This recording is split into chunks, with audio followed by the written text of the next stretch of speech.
Chapter 8 की शुरुआत होती है। हमें लीडर बोर्ड का सीन दिखाया जाता है जहां पर बैक रीचोंग और हमारा मेन कैरेक्टर फाइनल में पहुंच जाते हैं, जिसे देखकर वापस सभी लोग हैरान हुए रहते हैं और एक दूसरे से पूछते हैं कि आखिर यह नामगुंगजुन कौन है।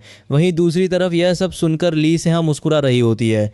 सीन शिफ्ट होता है और फाइनल मैच के दिन का सीन दिखाया जाता है जहां पर हमारा मेन कैरेक्टर और बैक रीचयोंग आमने सामने खड़े होते हैं। बैक रीचयोंग हमारे मेन कैरेक्टर को देखते हुए मन में सोचता है, इसकी बॉडी बहुत ही ज्यादा वीक है, लेकिन इसमें जो स्वॉर्डमैनशिप दिखाई है वह बहुत ज्यादा एक्स्ट्रा ऑर्डिनरी है और यह स्वॉर्ड की कभी भी यूज कर सकता है, लेकिन मैं हार नहीं सकता। मुझे अभी अपनी फैमिली का बदला भी लेना है जो कि मुझे प्रोटेक्ट करते हुए मारे गए। मुझे किसी भी हालत में जीतना ही होगा। अभी वह इतना ही सोच रहा होता है, तभी उसके पीछे से एक आदमी आकर बोलता है, क्या तुम फाइट के लिए तैयार हो? और वह आदमी और कोई नहीं बल्कि आयरन टावर हॉल मास्टर होता है, जिसका नाम दान जुंग्स होता है।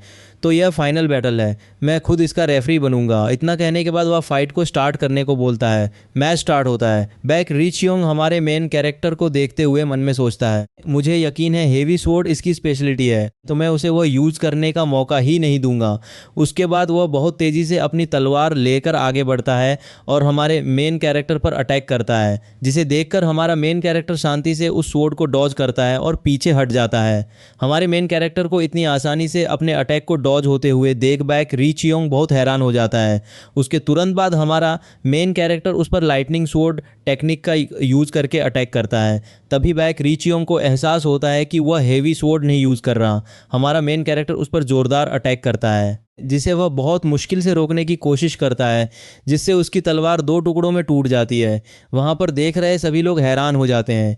यह सब देखकर बैक रीचयोंग हमारे मेन कैरेक्टर से पूछता है, क्या तुम्हारा वेपन एक हेवी स्वॉर्ड नहीं था? आखिर तुम इस तरह की स्वॉर्ड यूज कर रहे हो?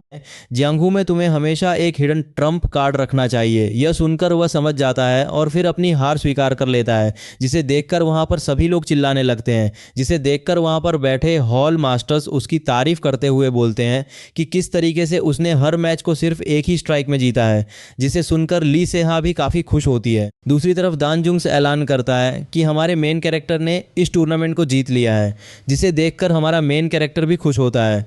तभी दान जुंग्स हमारे मेन कैरेक्टर को इस टूर्नामेंट का विनिंग रिवॉर्ड देता है, जो कि एक तरह की जड़ी बूटी होती है जिसका नाम हाशऊ होता है, और वह कम से कम 300 साल पुरानी जड़ी बूटी होती है, जिसे लेकर हमारा मेन कैरेक्टर उसे चुपचाप अपने कपड़े में रख लेता है। उसे इतनी शांति से इतनी कीमती जड़ी बूटी रखते हुए देख दान जुंग्स काफी हैरान होता है। तभी वहां पर बिसिन हॉल मास्टर आते हैं और बोलते हैं, हमारा बिसिन हॉल जो है सभी 10 हॉल्स में टॉप 3 स्ट्रॉन्गेस्ट हॉल में आता है। अगर तुम फ्यूचर में स्वॉर्ड लॉर्ड की पोजीशन के लिए एम करना चाहते हो तो हमारे बिसिन हॉल से बेटर प्लेस और कहीं नहीं है। तभी हमें बताया जाता है स्वॉर्ड लॉर्ड चैंगचन सोसाइटी के 10 हाउसेस की देखरेख करने वाले स्वॉर्ड फ्रेग्रेंस डिपार्टमेंट का मुखिया होता है, और सन मून डीमन कल्ट का सही तौर पर सामना करने के लिए स्वॉर्ड लॉर्ड जैसी पोजीशन होती है। तभी वहां पर लॉर्ड मुक आते हुए बोलता है, तुम क्या कर रहे हो? इसने पहले से ही मुकिन हॉल ज्वाइन करने का डिसीजन ले लिया है। तभी पीछे से जुम्पा हॉल के मास्टर हमारे मेन कैरेक्टर से बोलते हैं, अगर तुम जुम्पा हॉल में ज्वाइन हो गए तो मैं तुम्हारा फुल सपोर्ट करूंगा। यह सुनकर लॉर्ड मार्क गुस्से से बोलता है, यह सब तुम क्या बोल रहे हो? मैंने पहले कहा है कि वह मुकिन हॉल में ज्वाइन हो रहा है। वह लोग एक दूसरे से फाइट कर रहे होते हैं। तभी पीछे से हमारा मेन कैरेक्टर वहां से निकल लेता है, उन लोगों का शुक्रिया करता है और बताता है कि वह पहले से ही हेवेंस स्वॉर्ड हॉल में ज्वाइन हो चुका है। यह सुनकर सभी हॉल मास्टर्स ली सेहा के पास आकर बोलते हैं, तुमने उसके साथ क्या किया है जो कि वह तुम्हारे स्वॉर्ड हॉल में ज्वाइन हो रहा है? तो ली सेहा बताती है, वह मेरा डिसाइपल है। जिसे सुनकर वह सभी लोग चुप हो जाते हैं और हमारा main character officially heaven sword hall में ज्वाइन हो जाता है। सीन शिफ्ट होता है और हमें हेवन स्वॉर्ड हॉल का सीन दिखाया जाता है, जहां पर हमारा मेन कैरेक्टर खड़ा होता है और सामने देखता है आखिर यह क्या हो रहा है। उसे कुछ लोग चारों तरफ से तलवार लेकर घेरे हुए होते हैं। तभी उनमें से एक आदमी बोलता है, मैंने तुम्हारे बारे में बहुत सुना है। वह कहते हैं, फास्ट स्वॉर्ड में तुम बहुत टैलेंटेड हो, मुझे देखने दो कि तुम हमारे स्वागत के लिए वर्दी हो या नहीं। चैप्टर 9 स्टार्ट होता है। यह सुनकर हमारा मेन कैरेक्टर मुस्कुराता है और अपनी स्वॉर्ड निकालता है और फाइट के लिए तैयार हो जाता है। दोनों ही फाइट के लिए रेडी हो जाते हैं। सामने वाला आदमी हमारे मेन कैरेक्टर पर अटैक करता है।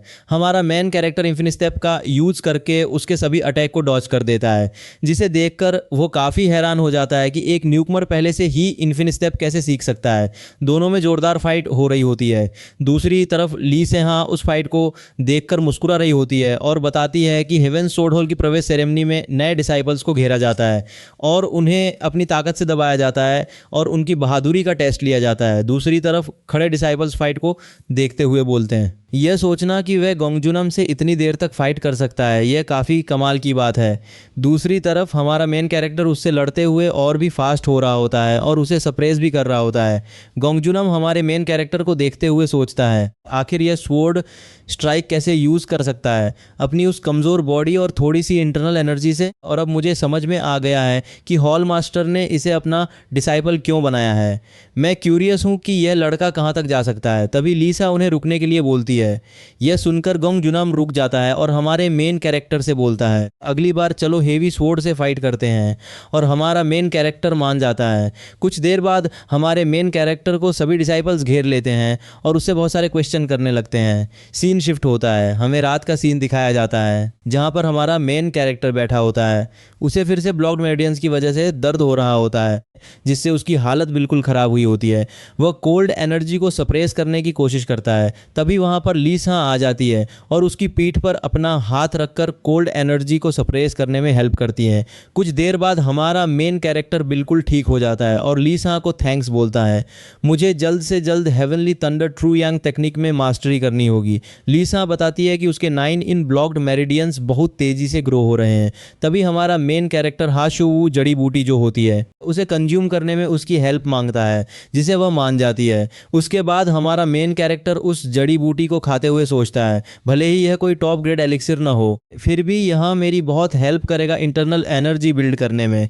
मुझे जितना हो सके उतना इस जड़ी बूटी की एनर्जी को अब्जॉर्ब करने की कोशिश करनी चाहिए।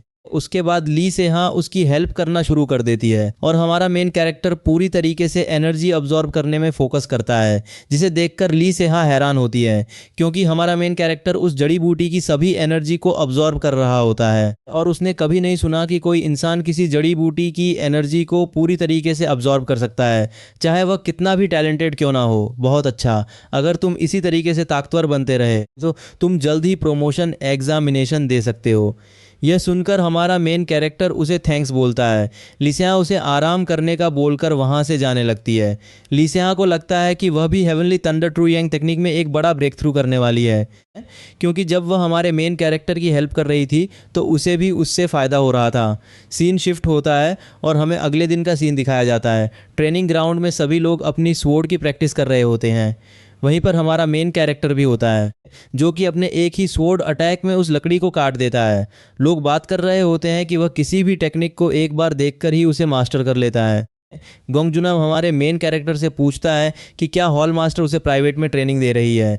इसे सुनकर हमारा मेन कैरेक्टर ना बोलता है और सबसे ज़रूरी बात है, मुझे लगता है हम सीधा ग्रेट एक्सटेंशन स्वॉर्ड टेक्निक पर जा सकते हैं। जिसे सुनकर वहाँ पर खड़े डिसाइपल्स बोलने लगते हैं, उसने एक बार स्वॉर्ड टेक्निक देखकर समझ लिया, यह तो मौजूदा हॉल मास्टर भी नहीं कर सकते, यह तो सच में एक मॉन्स्टर है। गोंगजुनाम यह सब देखकर सोचता है, सच में नामगुंग जुन का किशोर इंटेंट पहले से इतना रिफाइंड है कि उसे पूरा माना जा सकता है, लेकिन अगर वह हॉल के बाकी डिसाइपल्स को इन्फ्लुएंस करता है तो क्या होगा। तभी वहाँ पर एक सिल्वर हेयर वाला आदमी बोलता है, हेवन स्वॉर्ड हॉल के लायक टैलेंट, सुकून देने वाली बात है ना, तुम्हारा क्या ख्याल है। यह सुनकर वहाँ खड़े डिसाइपल्स बोलने लगते हैं, यह सच है, अगर हम नहीं चाहते कि सबसे छोटा हमसे आगे निकल जाए तो हमें और ज़्यादा मेहनत करनी होगी। गोंगजुनाम ग्रेट एक्सटेंशन स्वॉर्ड टेक्निक सीखने को तैयार हो जाता है। ध्यान से देखो और फॉलो करो। सीन शिफ्ट होता है और हमें चैंगचन सोसाइटी के ग्रैंड मीटिंग रूम का सीन दिखाया जाता है जहाँ पर सभी हॉल मास्टर बैठे हुए होते हैं। गोंगमोंग रिपोर्ट पढ़ते हुए बताता है, अभी का मामला जंगसी प्रोविंस की स्थिति है। विरोधी पक्ष बार बार इकट्ठे हो रहे हैं, लेकिन हाल की खबर के मुताबिक आयन वॉर कैंप पीछे से धागा खींच रहा है। आखिर में हेवन स्वॉर्ड हॉल के वन क्लाउड का मामला, स्पेसिफिकली क्या नामगुंग जुन को जांघू में जाने की अनुमति दी जानी चाहिए। यह सुनकर ली सेहा मन में सोचती है, नामगुंग जुन को सनमून डीमन कल्ट के जंगल से वापस लाना तो अच्छा था, लेकिन उसे वापस बाहर भेजना यह बिल्कुल अलग बात है। तभी एक हॉल मास्टर बोलता है, क्या वह वही लड़का नहीं है जिसे 9 इन ब्लॉक मेरिडियंस की प्रॉब्लम है। तभी एक और हॉल मास्टर बोलता है, क्या जवाब पहले से तय नहीं है। क्या हमने हेवन स्वॉर्ड हॉल मास्टर को इसीलिए नहीं भेजा था ताकि वह सनमून डीमन कल्ट के हाथ में ना पड़े, और तुम उसे जांघू भेजना चाहते हो, और भी उसने पहले से ही हेवनली थंडर ट्रू यांग टेक्निक सीख ली है। अगर सनमून डीमन कल्ट को पता चला तो वह सच में बहुत खुश होंगे। तभी वह बूढ़ा हॉल मास्टर ली सेहा से पूछता है, तुम्हें क्या लगता है इस बारे में? मुझे नहीं लगता कि नामगुंग जुन को किसी के प्रोटेक्शन की ज़रूरत है जो अपनी मार्शल आर्ट की रिस्पॉन्सिबिलिटी नहीं ले सकते। वह स्वॉर्ड चलाने के लायक नहीं है। यह वर्ड मैंने उसके मुंह से सुना था जब मैं उससे पहली बार मिली थी। मुझे लगता है वह ठीक रहेगा। तभी हॉल मास्टर लॉर्ड मुक खड़े होते हुए सबको बोलते हैं, क्या तुम बेवकूफ़ सिर्फ यही देख रहे हो कि वह लड़का सनमून डीमन कल्ट के हाथ पड़ सकता है? उसके पास 9 इन ब्लॉक मेरिडियंस है और वह एक स्वॉर्ड जीनियस है। क्या कभी कोई ऐसा एप्टीट्यूड और कैपेबिलिटी वाला हुआ है?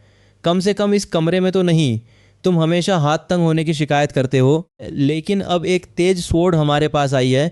तुम सब इतने घबराए और डरे हुए हो। गोंगमोंग सभी से बोलता है, उसमें मार्शल आर्ट बनाने का अद्भुत एप्टीट्यूड है। अगर वह जूनियर अनुभव लेकर और बड़ा हो जाए, वह हमारी सोसाइटी की सेना के लिए एक बड़ी ताकत बन जाएगा। सच में उसकी उम्र में ऐसा टैलेंट ढूंढना मुश्किल है। वह कोई आम इंसान नहीं है। तभी वह बूढ़ा हॉल मास्टर बोलता है, तो ठीक है, हम उसे परमिशन दे देंगे जांगहू में जाने का, लेकिन सनमून डेमोनिक कल्ट से जुड़े मिशन उसके लिए मना रहेंगे। यह सुनकर सभी हॉल मास्टर राजी हो जाते हैं।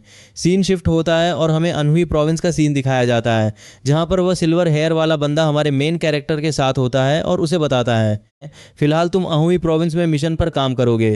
क्या तुम मिशन की डिटेल से वाकिफ हो? हाँ, मुझे डोंगलिंग में एक विरोधी पक्ष बैगोंग सेक की जांच करनी है। हमारा मेन कैरेक्टर पिछली बात याद करता है जब ली सिया उसके पास आती है और उसे बताती है कि उसे एक मिशन असाइन किया गया है, जबकि यह तुम्हारा पहला मिशन है। तुम्हारे साथ हेऊ इल जाएगा। तभी हमें पता चलता है कि उस सिल्वर हेयर वाले बंदे का नाम हेऊ इल होता है। हमारा मेन कैरेक्टर हेऊ इल के पास रखा एक जार देखता है और उससे पूछता है, क्या उसमें अल्कोहल है? हेऊ इल हंसते हुए बोलता है, हाँ, इसमें अल्कोहल है, लेकिन मैं इसे हर जगह नहीं पीता, तो इसकी चिंता मत करो। इस समय तभी पीता हूँ जब मैं स्वॉर्ड चलाता हूँ। यह तो और भी ज़्यादा प्रॉब्लम की बात है। हमारा मेन कैरेक्टर मन में सोचता है। हेविल घूम कर जाते हुए कहता है, चलो मार्केट प्लेस पर चलते हैं और देखते हैं कि आजकल किस तरह की रूमर्स फैल रहे हैं।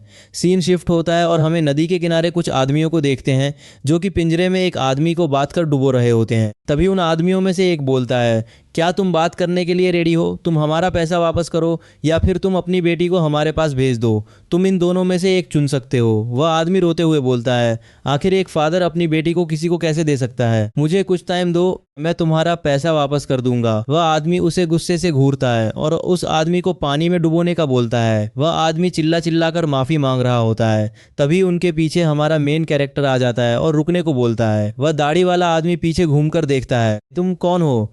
अरे यह तो चैंक्शन सोसाइटी से लोग हैं। तभी उस दाढ़ी वाले आदमी की नज़र उसके कपड़े पर वन क्लाउड पर जाती है। अरे देखो तो, एक क्लाउड वाला बंदा मुझे ऑर्डर देने की कोशिश कर रहा है। आखिर यह पागल कहाँ से आ गया? अभी वह कितना बोल पाया था। तभी लाइटनिंग स्वॉर्ड आती है और उन सभी को एक झटके में टुकड़ों टुकड़ों में काट देती है। हमारा मेन कैरेक्टर मारे हुए लोगों को देखते हुए बोलता है, इतना समय बीत गया है, लेकिन यह कचरा अनऑर्थोडॉक्स फैक्शन वाले अभी तक नहीं सुधरा।